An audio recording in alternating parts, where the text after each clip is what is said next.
And so it's kind of nice to see this occupation happening. Was a revolutionary year. Was a revolutionary year. You had students in France. You had students in France. You had workers in Mexico City. You had workers in Mexico City. You had the Black Panther Party. You had the Black Panther Party. You had women. You had women. You had LGBT people. You had LGBT people. Fighting for their rights. Fighting for their rights. You also had the assassination. You also had the assassination of Dr. King. Dr. King. And if there was one moment,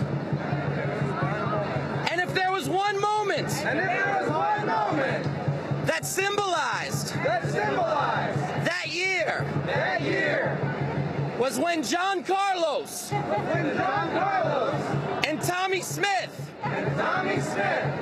raised their fists at the 1968 Olympics.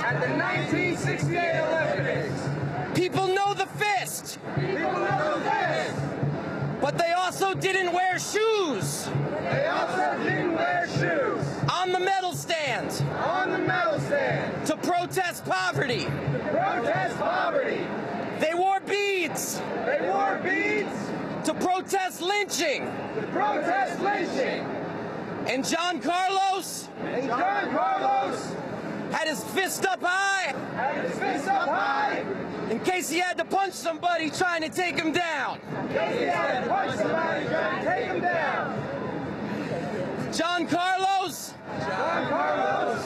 paid a terrible price for his actions that day. But he's here to tell you that he doesn't regret one damn thing. My name is John Carlos. Track and field used to be my game. As you can see, I have on my shirt, I have the United States flag. I have the flag of the Olympic movement, and also I have down here Mexico City. And if you was to look at Mexico City and think about the Olympics and the United States flag, I could not do any more than think about all the young students that lost their lives that had a forum such as we have here today for justice and equality for all people. You're talking about 1968 in Mexico City. Yes, ma'am. And talk about what happened to you in Mexico City. While in Mexico City, I felt it was imperative that I make the victory stand because I had a message that I wanted to deliver to the world relative to how people's consciences have gone to sleep, and we want to do something that would be shocking and revealing enough to wake everyone up from their conscience and realize that we all in this bowl of soup together. And you know, all these people here talking about bowl of soup, all the people that you see here, the people you see walking by, I see all those people in this forum here, they're eating the soup.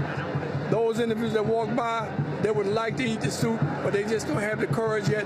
But as long as we stay on, they will grow and they begin to get strong enough to eat this soup to make change for the better for this society. So, John Carlos, you're here at Occupy Wall Street. How does it feel? Well, it's right up the street from my old neighborhood, which is Harlem. You know, for me to come down here and really go through like that deja vu, to think that there's so many people that has a concern about society, not just oneself, but all individuals in this planet. They're concerned about the fact that many people are losing their jobs, many people are being moved out of their homes, many individual students that got loans to go to school to get that education to be one of the workers of this great country we have. And then to know that now they're hounded for their student loans and can't pay them. Everyone's in a quandary. And I'm just so happy to see so many people who are standing up to say, we're not asking for change, we demand change. Olympic athlete John Carlos and sports writer Dave Zirin addressed the General Assembly here at Occupy Wall Street encampment in Liberty Plaza, then did a little teach-in, as you just heard. John Carlos, 1968, Mexico City, won the bronze in the 200-meter race. He and Tommy Smith, when they stood up to get their medals, put up their hands in the Black Power salute. That led to so much devastation and so much pride around the world. Devastation of his career, though it's something I think he believes he would always do again. As he stood with the black leather glove, not wearing his shoes, to stand against poverty and for human rights.